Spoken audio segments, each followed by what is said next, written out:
Hello friends, welcome back to my YouTube channel. तो स्वागत है आप सभी को हमारे इस नए वीडियो में। और आप लोग थंबनेल देख लिए हैं कि आज हम लोगों का हिंदी ग्रामर का टॉपिक कौन सा है, संज्ञा, जो आपके एग्जाम के लिए काफी ज्यादा महत्वपूर्ण है, क्योंकि यहाँ से 4 से 5 अंक 100% हर वर्ष पूछता है।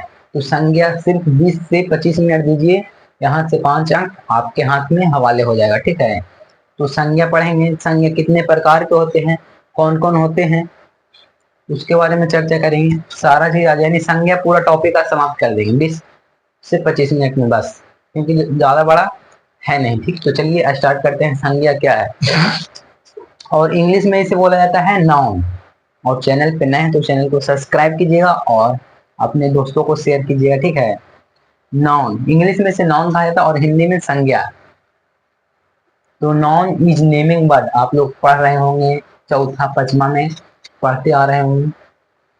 और हम लोगों को हिंदी ग्रामर में लिखना है कि संज्ञा क्या है। तो किसी, सुनिएगा परिभाषा, किसी प्राणी, वस्तु, स्थान के नाम को संज्ञा कहते हैं।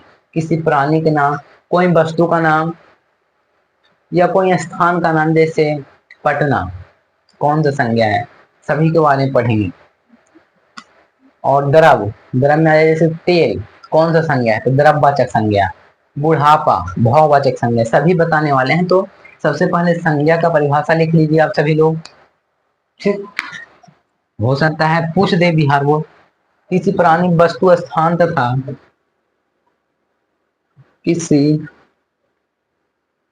प्राणी, वस्तु, किसी प्राणी, वस्तु, स्थान, किसी प्राणी, वस्तु, स्थान तथा भाव के नाम, तथा भाव के नाम को संज्ञा कहते हैं। लेकिन परिभाषा तो आज तक पूछा नहीं गया है, हो सकता है पूछ दे। अगर आप पढ़ रहे हैं तो कोई भी आपके घर वाले पूछ सकते हैं, या कोई बाहर वाला। आप पढ़ रहे हैं, कौन सा क्लास में पढ़ रहे हैं, 10th में, हिंदी गाना पढ़ते हैं। हाँ, क्या चल रहा है, संज्ञा। संज्ञा क्या है, किसी प्राणी, वस्तु, स्थान तथा भाव के नाम को संज्ञा कहा जाता है। जैसे इसमें कौन कौन सा आएगा, जैसे आएगा एग्जाम्पल, किसी प्राणी, जैसे राम, राम, राम हो गया। ना, भाव के नाम, नाम आया है ना राम, उसके बाद पटना, पटना, जो भी इसमें ला सकते हैं, राम, पटना, कलम, किताब, ये सब, कलम, साइकिल, ईटीसी, जितना चीज है वो सभी चीज संज्ञा के अंतर्गत आता है। संज्ञा क्या है, किसी प्राणी, वस्तु, स्थान तथा भाव के नाम को संज्ञा कहते हैं।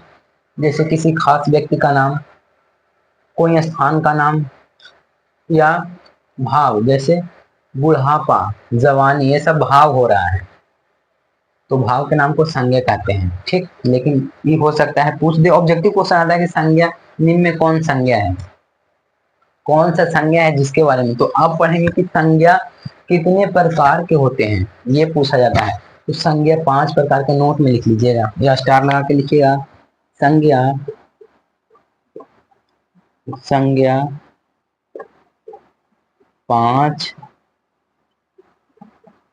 प्रकार के होते हैं।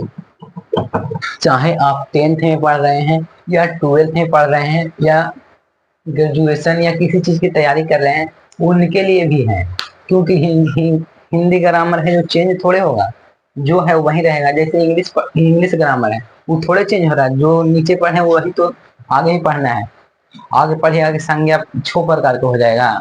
बीए में पढ़ रहे हैं यानी कंपटीशन की तैयारी कर रहे हैं, तो उसमें आ जाएगा कि संज्ञा 6 प्रकार का है। नहीं, जो है वही, चाहे आप 10th की तैयारी कर रहे हैं, 12th में भी यहीं से पूछा जाएगा। और 10th में पढ़ रहे हैं तो 10th के लिए भी और 12th के लिए, दोनों के लिए है। ठीक है, तो दोनों देख सकते हैं। संज्ञा 5 प्रकार का होता है। सबसे पहला संज्ञा कौन सा होता है, तो सबसे पहला लिखिएगा व्यक्तिवाचक,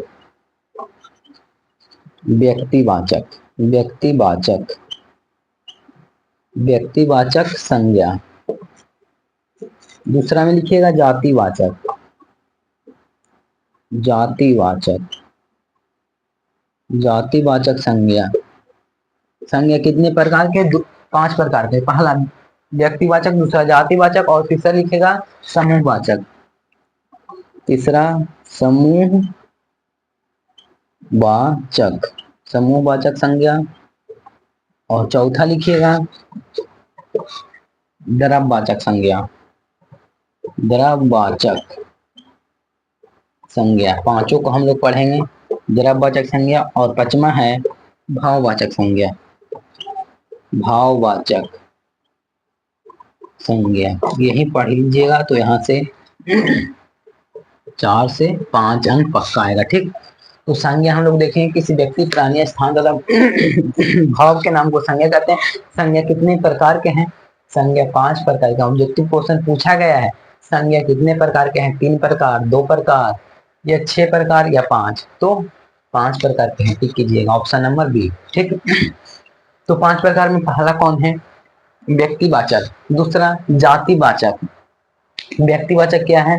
वो ऐसा संज्ञा जिसमें किसी खास व्यक्ति का बोध हो, जैसे राम, राम बोल रहे हैं तो वह राम किसी खास व्यक्ति का बोध हो रहा है। ठीक, जैसे सूर्य, सूर्य, चंद्रमा, हवा, ये सब किसी, हवा नहीं, हाँ हवा, किसी खास व्यक्ति का बोध हो, वह ऐसा संज्ञा जिसमें किसी खास व्यक्ति का बोध हो, किसी खास व्यक्ति स्थान का बोध हो, उसे हम लोग व्यक्तिवाचक संज्ञा कहते हैं। और जातिवाचक संज्ञा जिसमें संपूर्ण जाति का बोध हो, जैसे लड़का बोले तो लड़का में एक लड़का नहीं आएगा, लड़का में बहुत सारा लड़का आएगा। मेला, मेला में आप देखने गए हैं तो आप थोड़े हैं, आपके अलावा बहुत सारे लोग हैं, तो जिसमें अच्छा मेला नहीं, मेला नहीं, सॉरी, मेला तो समूहवाचक का आ जाएगा। लड़का जिसमें संपूर्ण लड़का आता है, जैसे लड़की जिसे पूरा संपूर्ण जाति का बोध होता है।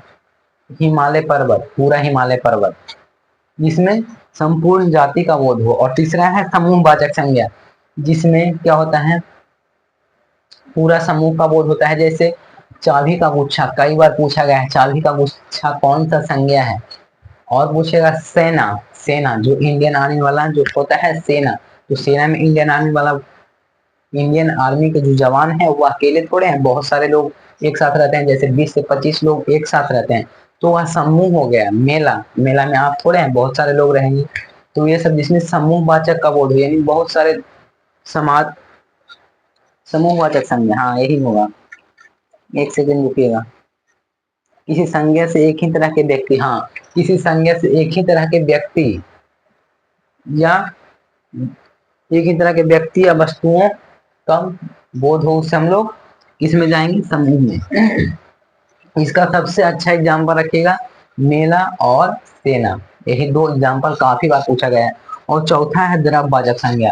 द्रव्यवाचक संज्ञा वो ऐसा संज्ञा जिसे मापा या, पानी पी लेते हैं एक सेकंड।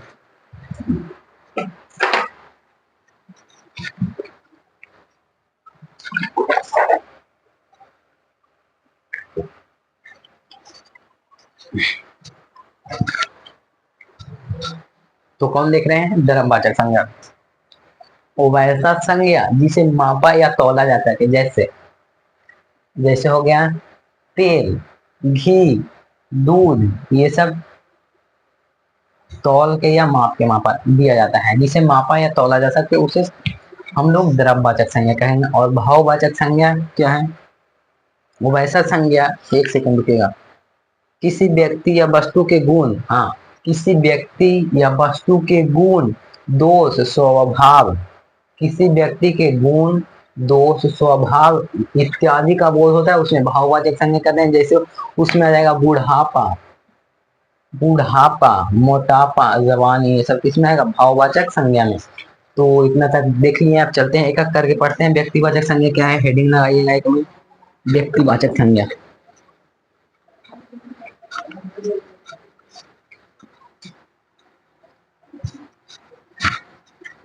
छोटा टॉपिक है, यहाँ से पूछता है एग्जाम में, देख लीजिएगा। अगर क्वेश्चन बैंक आपके पास होगा तो आप देख लीजिएगा, और हमारे लिए भी लाभदायक है। संज्ञा हमारे लिए भी ठीक है और आपके लिए भी अच्छा है। ठीक है, क्योंकि हम भी 12th की तैयारी कर रहे हैं और आप भी 10th की तैयारी कर रहे होंगे या 12th की कर रहे होंगे। ठीक है, तो हमारा भी रिवीजन हो जाएगा, आपका भी रिवीजन हो जाएगा। तो एक एक लिखिएगा, एक में लिखिएगा क्या, एक में लिखना है व्यक्तिवाचक संज्ञा। व्यक्तिवाचक संज्ञा, व्यक्तिवाचक संज्ञा, एक में व्यक्तिवाचक संज्ञा लिखना है। व्यक्तिवाचक संज्ञा, हाँ एक में व्यक्तिवाचक संज्ञा लिखिएगा। व्यक्तिवाचक संज्ञा, जिस संज्ञा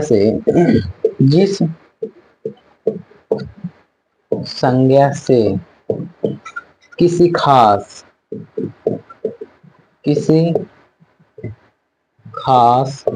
व्यक्ति, किसी खास व्यक्ति, वस्तु तथा स्थान का बोध हो, तथा स्थान का बोध हो,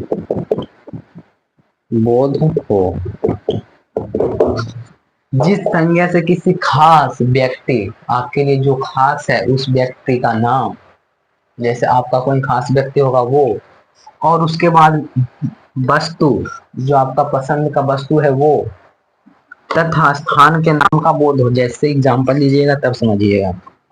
एग्जाम्पल है किसी खास व्यक्ति का बोध हो, जैसे राम, किसी खास व्यक्ति राम। उसके बाद वस्तु, वस्तु में ले लीजिए क्या चीज, कलम, कॉपी, ये सब जो आता है वस्तु में।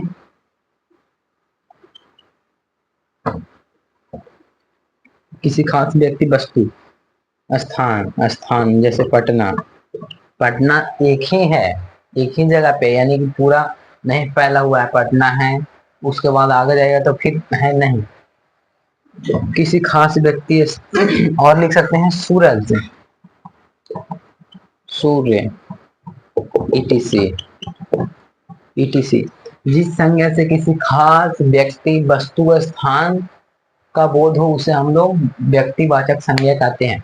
जिस व्यक्ति से किसी खास, जिस संज्ञा से, जिस संज्ञा से किसी खास व्यक्ति, वस्तु, स्थान, ये तीनों याद रखें। किसी खास व्यक्ति, वस्तु, स्थान, किसी खास व्यक्ति, वस्तु, स्थान का बोध हो उसे हम लोग व्यक्तिवाचक संज्ञा कहेंगे। ठीक, अगला दूसरा नंबर। हाँ, दूसरा नंबर में क्या है, दूसरा नंबर में जातिवाचक संज्ञा। जातिवाचक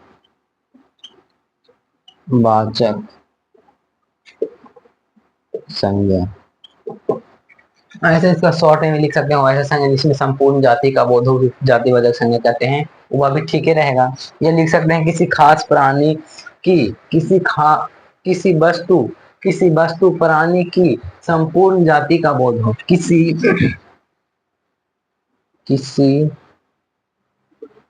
प्राणी,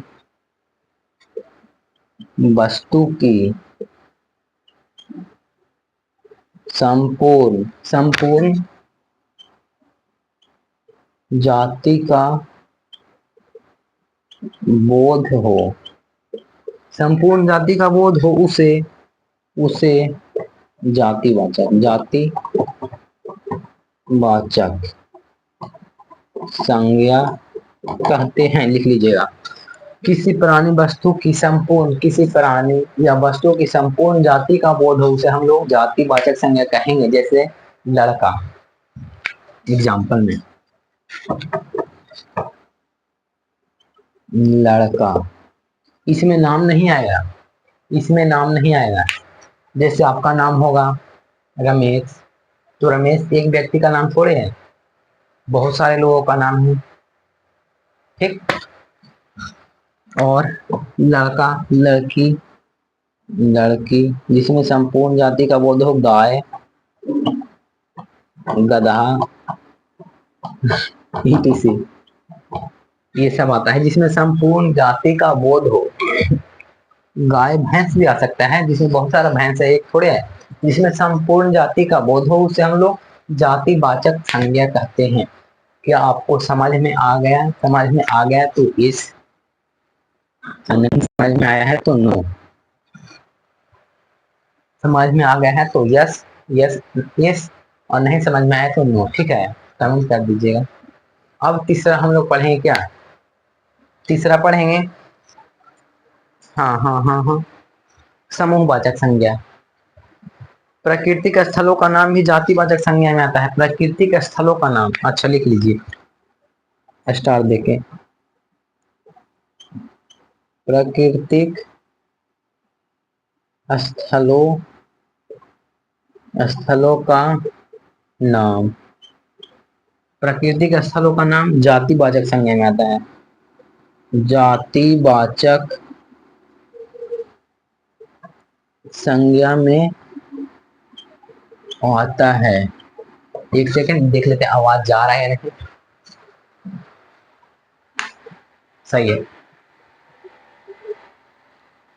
सही है, एक सेकंड रुकिएगा।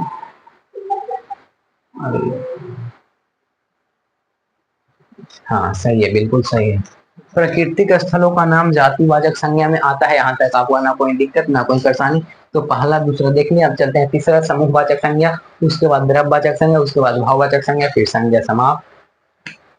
संज्ञा बोल रहे हैं, संज्ञा नहीं, नाम नहीं है किसी का, ये टॉपिक है।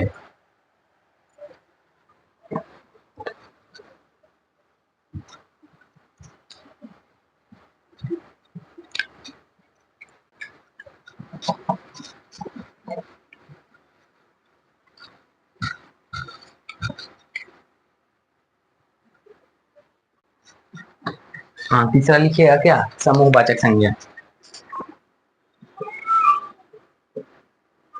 समूहवाचक संज्ञा, समूहवाचक संज्ञा, समूहवाचक संज्ञा का एग्जाम्पल कौन सा आएगा? सेना, सबसे महत्वपूर्ण, और मेला। किसी किसी संज्ञा से एक ही तरह के, किसी संज्ञा है भाई साहब, संख्या लिखा जाता है। किसी संज्ञा एक ही, एक ही तरह के, एक ही तरह के क्या, व्यक्तियों या वस्तुओं, व्यक्ति, व्यक्तियों या वस्तुओं, व्यक्ति कौमा वस्तु, व्यक्ति कौमा वस्तु या समूह का बोध हो, समूह का बोध हो, बोध हो, बोध हो उसे समूहवाचक संज्ञा, बोध हो उसे समूहवाचक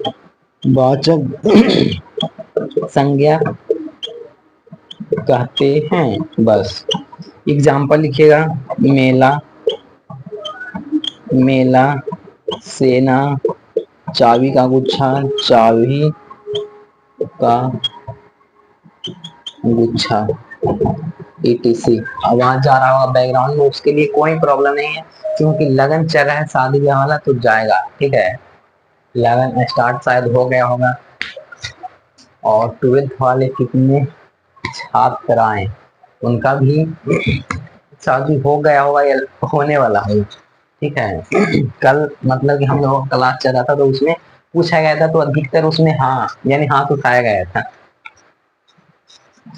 और चौथा है समूहवाचक संज्ञा, समझे, किसी संज्ञा से एक ही तरह के, किसी संज्ञा से एक ही तरह के व्यक्ति, एक ही तरह के व्यक्ति, सेना, हाँ, एक ही तरह के व्यक्ति, वस्तु या समूह का बोध हो, उसे हम लोग समूहवाचक संज्ञा कहते हैं। और वे भी एक बार पिछले बार समझा दिए, फिर समझा दिए हैं, तो समझ में आ गया होगा। ठीक है, और चौथा में है काचे, द्रव्यवाचक संज्ञा, द्रव्यवाचक संज्ञा, द्रव्यवाचक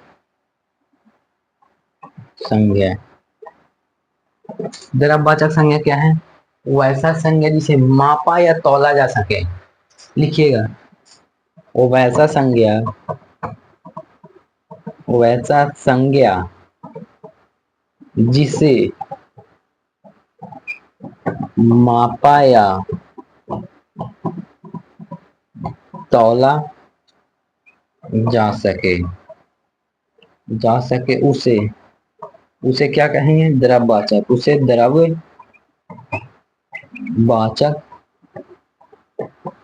संज्ञा कहते हैं। इसको ध्यान में रखिएगा। वैसा संज्ञा जिसे मापा या तौला जा सके उसे हम लोग द्रववाचक संज्ञा कहते हैं। जैसे इसमें आ जाएगा तेल, लिखिएगा एग्जाम्पल,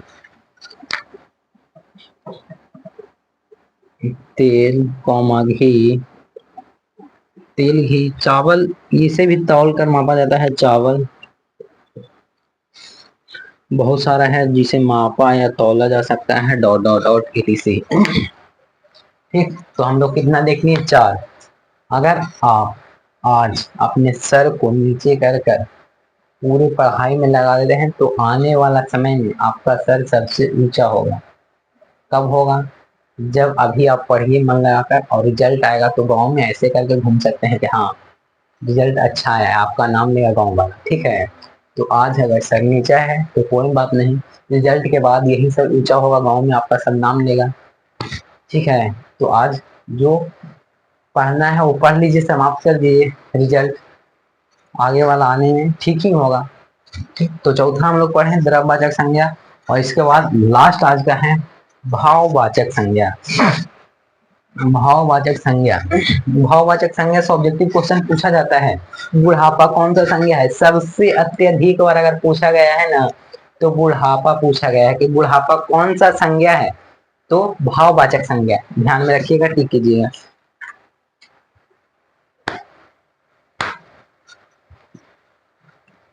विषयों का नाम भाववाचक संज्ञा, वो लिखवा देते हैं। चलिए, आज का लास्ट टॉपिक है भाववाचक संज्ञा। देखिए, बोले ना 20 से 25 मिनट दीजिए, हो जाएगा।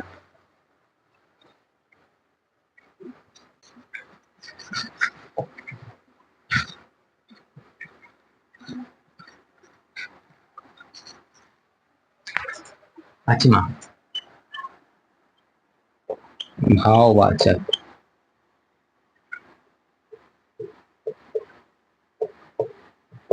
भाववाचक संज्ञा क्या है? किसी व्यक्ति या वस्तु के गुण, किसी व्यक्ति या वस्तु के गुण, किसी व्यक्ति या वस्तु के,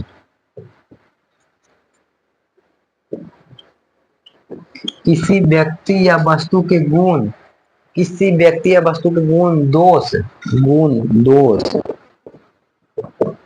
स्वभाव, गुण दोष स्वभाव, अवस्था आदि का, अवस्था आदि का बोध हो, आदि का बोध हो, उसे भाववाचक, भाववाचक संज्ञा कहते हैं। भाववाचक संज्ञा कहते हैं। इसका प्रयोग हमेशा एक भाषा में किया जाता है, जैसे बुढ़ापा, जवानी, मोटापा। बुढ़ापा, जवानी, मोटापा, मोटापा etc, मोटापा। हाँ, लेकिन इसमें सबसे इंपॉर्टेंट है बुढ़ापा। बुढ़ापा कौन सा संज्ञा है? तो भाववाचक संज्ञा। सबसे अत्यधिक बार ऑब्जेक्टिव क्वेश्चन यही पूछा गया है कि निम्नलिखित में कौन भाववाचक संज्ञा है? राम, मोहन, सेना या बुढ़ापा? तो भाववाचक संज्ञा बुढ़ापा है। आंसर ऑप्शन नंबर सी, टिक कीजिएगा 2026 में। तो आज की सेवा हो गई समाप्त। विषयों का नाम भाववाचक संज्ञा है, लिख लीजिएगा। विषयों का नाम भाववाचक संज्ञा है। शॉर्ट में लिख दिए हैं, भाववाचक संज्ञा है। भाववाचक भी से होता है, भाववाचक हो सकता है, भी होगा। भाववाचक संज्ञा है विषयों का नाम। तो आज की सेवा यहीं पे समाप्त किया जाए। मिलते हैं आपसे नेक्स्ट क्लास में। और उधर वर्णिका का भी चैप्टर समाप्त धीरे धीरे होने वाला है। 2 चैप्टर तक पढ़ा दिए हैं और इधर संज्ञा हो गया। इसके बाद आपको सर्वनाम मिलेगा, विशेषण मिलेगा, कारक मिलेगा, अनेक शब्दों के लिए एक शब्द बताएंगे, सारा चीज धीरे धीरे समाप्त कर देंगे। तो आज का क्लास कैसा लगा? मिलते हैं बहुत जल्द नेक्स्ट वीडियो में, तब तक के लिए जय हिंद, बाय।